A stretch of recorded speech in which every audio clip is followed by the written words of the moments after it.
Bonjour les balances, bienvenue sur votre nouvelle vidéo des énergies. J'espère que vous allez bien et que vous êtes en forme les balances. Alors maintenant je vais vous présenter les cartes. On va voir pour le général, on va avoir le Wheel of the Year tarot ici. Ensuite on aura l'Oshozen tarot pour le professionnel. L'Améthyste Love Oracle pour le sentimental, le 77 d'Aliaske qui viendra nous donner un petit message. Et ici trois cartes oracle, l'oracle des amoureux, des sirènes et des dauphins. Et enfin pour terminer on aura l'oracle des maîtres ascensionnés. Voilà. Eh bien j'ai tout dit, donc on y va. On va commencer tout de suite par le tarot, voir ce qu'il a à nous dire. Alors le Wheel of the Year, on est sur une énergie de reine de coupe. Alors, la reine de coupe, c'est une énergie qui est extrêmement bienveillante. Je crois que c'est les Verseaux aussi qui sont en reine de coupe, qui commencent comme ça le mois avec cette reine de coupe. Donc, si ça vous parle, n'hésitez pas à aller voir cette vidéo sur le Verseau. Alors, c'est une énergie bienveillante. La reine de coupe, c'est la maman, c'est celle qui fait du bien, c'est celle qui prend soin de son foyer, de ses enfants, la personne avec qui on peut discuter, avec qui on peut vraiment se confier, partager ses doutes. Et elle est là finalement pour réconforter, pour écouter, pour prendre vraiment soin des autres. C'est une femme qui est dans l'intuition, c'est vraiment les émotions, l'amour inconditionnel quoi, c'est la reine de coupe. On pourrait un peu la considérer comme la Vierge Marie, hein. Elle prend soin des autres et elle se met parfois peut-être un petit peu en retrait. Donc vous aussi les balances, vous allez commencer ce mois en endossant cette énergie de reine de coupe. Donc soit vous êtes mère de famille et vous allez prendre soin de vos enfants, soit vous allez prendre simplement soin des gens qui vous sont chers et vous allez vous allez être à leur côté, peut-être pour les consoler dans un moment difficile ou en tous les cas vous allez être présent hein, dans votre entourage. Ensuite, on a la carte du 7 de denier. Le 7 de denier, c'est une carte qui vient nous parler de patience. On voit cette femme ici qui est donc enceinte et qui attend en fait simplement, en se baladant dans la nature, simplement que les choses arrivent à leur terme. Elle prend son temps, elle prend le temps de vivre, elle est patiente. Elle prend le temps de regarder un fruit. Ça peut rappeler la méditation en pleine conscience où on prend le temps simplement de regarder, de se connecter à ce qu'il y a autour, au son, aux couleurs, à ce que l'on voit, prendre conscience de ce qui nous entoure, c'est très important. Donc vous allez être, j'ai l'impression, tout en sagesse, en tranquillité, les balances. Comme si, vous prenez du recul aussi sur la vie. Il y a pas de notion de précipitation, au contraire, il y a beaucoup d'intuition, parce que là on est que sur des cartes féminines, beaucoup d'intuition, peut-être qu'on attend que un projet arrive, fasse le grand jour, ou peut-être que voilà, vous savez que vous n'êtes pas tout à fait encore à maturité pour votre projet, et donc du coup, vous attendez simplement que les choses, le petit déclic, que les choses soient fin prêtes, soient tout accordées en fait pour passer la vitesse supérieure. Mais je sens vraiment beaucoup de tranquillité. C'est un peu comme si la balance planait un petit peu, elle est dans son monde, elle y est bien, et bien restez-y, c'est top. Et ensuite, on a le cavalier de coupe. Donc, alors là, les émotions, on est en plein dedans. Hein. Les intuitions, les émotions, le cœur, l'amour, on est en plein dedans. Alors, le cavalier de coupe, lui, ça va être une énergie, ça peut être un retour. Alors, il peut y avoir une personne du passé qui revient dans votre vie, mais là, avec ce que je vois, c'est comme si finalement cette dame de coupe attendait le retour de son cavalier. Peut-être que vous êtes cette énergie de dame, alors que vous soyez un homme ou une femme, ça n'a aucune importance. On parle d'énergie. Vous endossez l'énergie de cette personne-là et vous attendez que quelque chose revienne. Alors, soit vous attendez l'accord d'un partenaire au niveau professionnel pour pouvoir signer un contrat, ou vous attendez le retour, je sais pas, d'un conseiller financier, immobilier, d'un conseiller pour le travail, d'un conseiller je sais pas, d'une psychothérapie. C'est comme si vous aviez mené une action, là, juste avant cette reine de coupe, et que maintenant vous êtes dans l'attente. Vous savez que les choses vont arriver, et vous avez raison parce qu'elles arrivent ici. Hein. Donc c'est pour ça que vous êtes aussi patient, aussi sage, aussi calme. Hein. C'est beau. Vous savez que les choses vont arriver et elles arrivent, donc vous allez avoir des nouvelles. Alors ça peut être aussi le retour de quelqu'un dans votre vie sentimentale, ça peut être le retour de quelqu'un de la famille, quelqu'un que vous n'avez pas vu depuis longtemps. Peut-être que aussi vous vous êtes disputé pardon, avec cette personne et cette personne revient pour demander pardon. C'est aussi souvent ce que l'on accorde au cavalier de coupe, c'est celui qui a réfléchi, qui est peut-être allé un peu vite, qui a réfléchi et qui revient en demandant pardon. D'ailleurs, souvent dans les cartes, dans d'autres tarots, on le voit revenir avec un bouquet de fleurs à la main. Donc c'est plutôt très calme, très sage pour vous. Il y a des choses qui arrivent tranquillement, sagement, sans se presser. Bon, et bien c'est parfait. On va regarder le professionnel avec le Chosen. On vous parle de confiance. Alors, peut-être qu'au travail, il faut travailler justement cette notion de confiance en vous, de confiance en vos capacités, en votre force de proposition, en vos aptitudes, simplement. Mais en tout cas, ou alors il faut prendre des risques. Ayez confiance en vous. Comme cette personne ici, là, qui saute dans le vide. Alors, on ne sait pas où elle est. Enfin, on sait qu'elle est dans le vide puisqu'il n'y a rien en haut et en bas. Elle saute dans le vide, elle a confiance, elle n'a pas peur. Donc peut-être que vous aussi, vous devez adopter cette énergie-là de confiance au niveau du travail. Ensuite, on a la maturité, ok. Donc, encore une fois, cette notion de projet, ça me fait beaucoup penser à ce set de denier ici, où on attend que les choses arrivent à maturité, que le projet soit bon, que les feux soient au vert et qu'on vous dise ok c'est bon, tu peux y aller. Avant la maturité, c'est difficile. Peut-être que là, au niveau professionnel, justement, vous approchez à cette maturité. Alors ça peut être alors ça peut être une fin de carrière, pourquoi pas, si vous êtes bientôt à la retraite. Ça peut être que vous arrivez à l'aboutissement de votre carrière professionnelle, dans la mesure où peut-être que vous avez monté tous les échelons et que maintenant vous êtes prêt à endosser vraiment des responsabilités parce que vous avez confiance en vous, parce que vous avez montré qu'on pouvait vous faire confiance aussi. Vous avez fait un réel travail sur vous au niveau professionnel et du coup maintenant vous êtes mûr, vous êtes prêt. Et on a aussi la carte de la schizophrénie. Alors je sais pas ce qu'elle a cette carte, mais elle ressort dans beaucoup de signes. Alors la schizophrénie, là on est sur un 2 d'épée. La schizophrénie, pardon, ça peut être vraiment clairement l'opposé de la confiance. Hein. Là ici on est dans les doutes, dans les peurs et puis aussi quelque part dans la folie. Il y a la prise de risque. Alors pour vous, je pense que c'est très positif puisque je pense que si vous êtes arrivé à maturité, maintenant, vous pouvez vous permettre de prendre des risques. Peut-être de dire au niveau du travail ce que vous pensez réellement. De dire, bah voilà, moi, je pense que là, on ne se dirige pas dans la bonne direction. Il faudrait mieux faire comme ça. Et maintenant, vu que les gens ont confiance en vous et que vous avez confiance en vous, les balances, c'est hyper important, on écoutera votre voix. Vous pouvez vous permettre, entre guillemets, de donner votre opinion, de vous imposer également parce que vous êtes arrivé à maturité.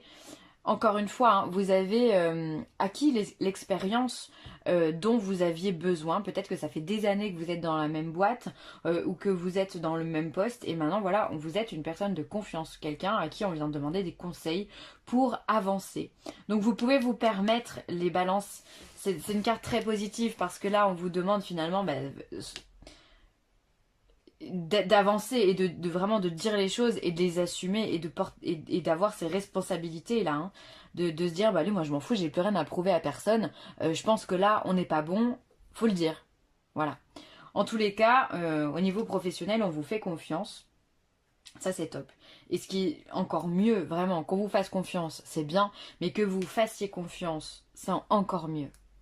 Donc au niveau professionnel tout va bien. Ça peut être aussi un projet pro individuel, là j'y pense.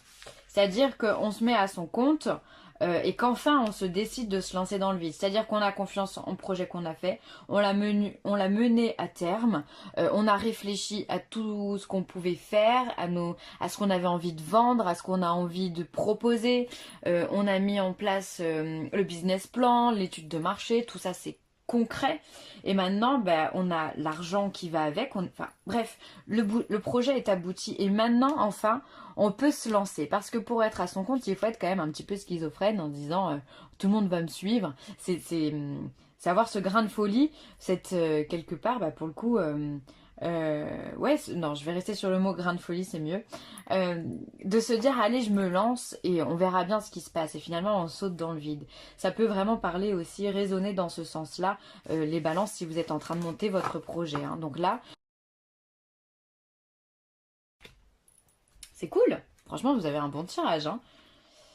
Alors ensuite on vous parle de naissance, de projet, de vie commune ou de grossesse. En tout cas, il y a un nouveau départ avec cette cigogne et ce bébé. Alors peut-être, encore une fois, ça résonne énormément avec cette carte-là. Hein. Entre la grossesse, ici cette dame qui attend un bébé, et la maturité où on arrive à terme sur quelque chose. Peut-être effectivement que chez certaines balances, il va y avoir des bébés qui arrivent ou des bébés qui sont en cours. En tous les cas, il y a des projets pour la balance, c'est indéniable. Alors, ensuite, on a des messages envoyés et on a une nouvelle rencontre. Ah bah vous voyez, bah alors dis donc, ça va vite chez vous. Hein. Hop. Alors, pour ceux qui sont célibataires, il y a de la nouvelle rencontre. Il y a des choses qui arrivent, il y a des choses qui se concrétisent. Ici, on a la durée de temps, hein, 3 mois. Alors peut-être que ça peut vraiment, ce tirage peut s'étaler au niveau sentimental sur un délai de 3 mois. Donc voilà, vous avez des chances de rencontrer de bonnes personnes et du coup d'avoir des échanges, des communications, des flirts, des sorties. Et effectivement, pourquoi pas un aboutissement sur un nouveau projet. Alors peut-être pas pour le coup si vous êtes célibataire sur une grossesse, mais en tous les cas sur un projet de vie commune ou la naissance d'un nouvel amour. Ça peut être hyper sympa. Donc vraiment pour les célibataires, c'est top. Pour ceux qui sont en couple, pour moi je dirais qu'il y a vraiment un projet, vous communiquez avec l'autre pour mettre en place des choses dans la vie commune, un achat de maison ou se mettre en appartement, un déménagement, pourquoi pas encore une fois une grossesse et peut-être que justement cette nouvelle rencontre ici, elle sera non pas sentimentale, mais elle sera pour vous permettre de concrétiser ce dont vous avez besoin dans votre vie finalement, un conseiller, pourquoi pas. Et bien dis donc, les balances, c'est top. Hein, c'est top. Alors ensuite, le 77 d'Aliaski, qu'est-ce qu'on a? Alors, on a quand même de l'adversité. Est-ce que vous voyez bien les cartes? Parce que moi, je mets ça comme ça un petit peu à l'arrache. Hop. Alors, on a l'adversité, la bouche, le lien. Cette carte, c'est pareil, elle est sortie chez de nombreux signes. On a l'ego ici, hein, le mental. La carte de la nuit. On a des ruses et on a la carte 9 avec l'élévation mine de rien. Bon, alors dans ce tirage, il y a quand même des choses qui sont pas simples. Dans la mesure où il y a de l'adversité, le silence est bien qui est rompu. Alors peut-être que dans votre entourage, vous avez quelqu'un qui ne parle pas beaucoup, ou qui ne vous parle pas du tout d'ailleurs, que vous connaissez peut-être même pas, mais qui peut-être se fait un malin plaisir à parler dans votre dos, ou en tout cas à vous critiquer, à vous jalouser. Et là on voit qu'il y a des liens qui vont être coupés avec cette personne-là, ou peut-être que cette personne va s'éloigner de votre vie. J'ai l'impression qu'ici il y a des commérages et de la médisance à vrai dire, par rapport peut-être à je sens vraiment de la jalousie au niveau de la balance. En même temps, quand tout va bien, ça attire forcément des gens qui sont jaloux. Voilà, on voit que le professionnel, vous êtes à maturité. On voit ici que vous avez un projet qui arrive, même pas qui arrive, qui est en train de se concrétiser. On voit de la nouvelle rencontre. Peut-être que voilà, ça fait parler. Alors, le seul conseil que je peux vous donner, là, pour le coup, c'est garder le silence. Hein, faites votre vie, ne parlez pas aux autres. Même si, bon, les autres parlent souvent à notre place. Malheureusement, c'est comme ça. Et essayez de couper les liens dès que vous sentez qu'il y a quelque chose qui ne va pas. D'ailleurs, je vais rebondir directement de ce côté-là. On a le lien, on a la ruse, le renard. Là, c'est vraiment confirmé. Il y a quelqu'un qui vous veut du mal, entre guillemets. Attention, hein. on va pas vous attaquer demain, mais il y a quelqu'un qui est vraiment qui se joue de vous, d'accord? Qui se joue de vous, qui aime vous critiquer, qui aime parler sur vous. Donc là, il va falloir vraiment couper les liens, trouver qui est cette personne. Ça peut être quelqu'un de votre famille, dans le milieu professionnel, ou un ami, enfin quelqu'un qui se fait passer pour un ami ou l'ami d'un ami. Vous voyez, il y a de la critique, il y a du... On en a tous autour de nous, voilà, mais il y a vraiment de mauvais esprits là qui viennent bah, là, on peut tâcher le tableau, hein, on va pas se mentir. Ensuite ici, on a l'adversité et on a l'ego. Pour moi, cette carte, ça représente surtout le mental. C'est le fait d'être dans une spirale infernale un petit peu où justement bah, on ne sait pas comment s'en sortir. On voit ici qu'il y a quand même une opposition. Une adversité, ça peut être avec quelqu'un, mais on va dire plutôt une opposition. Pour moi, ça me semble plus global. Et cette opposition vient vous faire réfléchir. Donc il va y avoir quand même quelques difficultés quelque part qui va vous donner du fil à retordre pour trouver le bon chemin et surtout pour trouver la sortie. D'accord? Parce que là on sait pour le coup quand c'est qu'on rentre, mais là la sortie elle est quand même pas bien évidente, ok? On est plutôt sur une déviation. Donc il va falloir aussi arriver à se détacher du mental. Alors ça peut être simplement cette personne jalouse, cette personne envieuse qui vient vous torturer l'esprit. Voilà, ça vous saoule, ça vous gonfle, les gens n'ont pas parlé à votre place. Je peux complètement vous comprendre. Malheureusement, on en a tout le temps autour de nous. Donc, bah, il va falloir essayer vraiment de couper les liens avec tout ça. On voit ici qu'on a ce mental, ce moi, cet ego. Ça peut être le fait de ressasser quelque chose. Hein, vraiment, on y repense, on n'arrive pas à s'en sortir. On a la carte de la nuit et la carte de la ruse. Moi, j'ai l'impression que cette personne-là, elle se montre pas. Elle fait silence en fait, hein, d'accord? Elle est dans le noir, elle se tapisse dans le noir parce que bah, évidemment c'est toujours beaucoup plus simple de critiquer quand on ne voit pas les choses, quand on ne se fait pas voir en tous les cas. Donc il va vraiment falloir que vous trouviez vous la lumière pour pouvoir éclairer tout ça. Hein. Je pense que ça va vous donner du fil à retordre. Ça va vous donner du fil à retordre.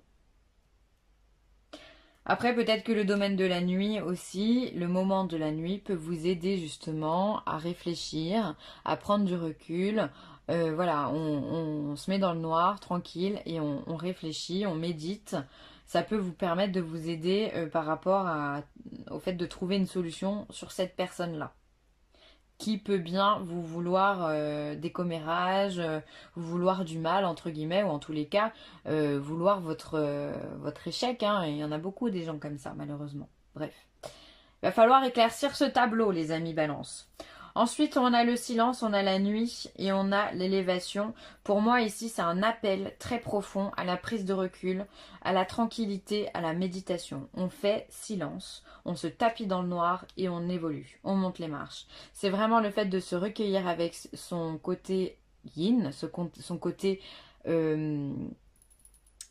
spirituel, intuitif, pour pouvoir justement s'élever. Voilà, il faut être plus intelligent que les autres, ok? Et pour ça, bah, on a besoin de se connecter à son moi intérieur. C'est la meilleure des solutions. Et puis ça va vous permettre de maîtriser ce mental et de maîtriser cette personne qui veut qui veut s'opposer à vous. Et de toute façon, ça va tranquilliser, quoi qu'il arrive, votre esprit. Ça, c'est quand même le plus important. Ça va vous amener à trouver la paix et la sérénité. Hein, c'est tout ce qu'on demande, hein, finalement. Amitié. Nourris les liens d'amitié à l'intérieur de ta relation et ta vie amoureuse va s'améliorer considérablement. Alors là, pour les personnes qui sont en couple, on vient vous demander de travailler sur le lien copain-copain, disons, qu'il peut y avoir dans une relation entre deux personnes. C'est voilà, c'est continuer à garder cette petite folie qui est entre vous, cette complicité, ne pas lâcher ça et se dire que bah, votre partenaire c'est votre meilleur ami. Vous pouvez lui parler, vous pouvez rigoler avec lui, vous pouvez vous confier, vous pouvez avoir des moments intimes, vous pouvez partager des moments avec des amis ou en famille, voilà. Bref, c'est votre conjoint, c'est votre compagnon, c'est votre meilleur ami. Donc cultivez bien ça dans votre relation, ça peut vous aider. Tranquillité, ben vous voyez, on en parlait juste avant. Prenez du temps pour vous détendre dans la tranquillité et savourer votre solitude. Vous avez grand besoin de prendre soin de vous. Alors, il est évident que quand on a des projets qui arrivent, on a une montée de stress qui est évidente et donc il va falloir essayer de prendre du recul. Prenez soin de vous. Et puis, il va falloir aussi stopper ce mental parce que est-ce que ça va marcher? Est-ce que je vais y arriver? Est-ce que je suis apte? Est-ce que j'ai pensé à tout? Bref, on a toujours un milliard de questions qui arrivent quand on a un projet qui démarre. Vous, on voit qu'il y a des nouvelles relations qui arrivent, un projet qui arrive. Pour moi, c'est du pro ici. Hein. Et encore une fois, le fait de se lancer au niveau professionnel, voilà, ça va vous demander un certain travail sur vous, de prise de recul, de prise de conscience et de faire redescendre un petit peu ce stress qui peut monter. Et en tous les cas, comme je vous l'ai dit juste avant, ici, il y a un besoin de méditer, un besoin vraiment d'être tranquille, d'être dans sa baignoire, tranquille ou loulou, un peu de musique, on oublie tout le monde, on vit sa vie, on est dans ses rêves, dans son monde et ça nous fait du bien. Donc voilà, prenez soin de vous les balances. Et ensuite, équilibrer carrière et vie familiale. Là, il va falloir, pour ceux qui ont déjà une vie familiale et une carrière bien remplie, ou alors même pour votre début de projet qui arrive, il va vraiment falloir savoir faire la part des choses en fait, hein, 50-50 dans le domaine, ne pas trop déborder sur la carrière et ne pas trop déborder sur la vie familiale. Il va falloir, comme si vous marchiez sur un fil, être en équilibre entre les deux pour que tout se passe bien dans le meilleur des mondes et que tout le monde soit satisfait autour de vous et que vous aussi, par conséquent, vous soyez heureux. Voilà les balances, je vais m'arrêter là, vous avez un très beau tirage, j'espère qu'il vous a plu. N'hésitez pas à commenter, à liker ou à partager.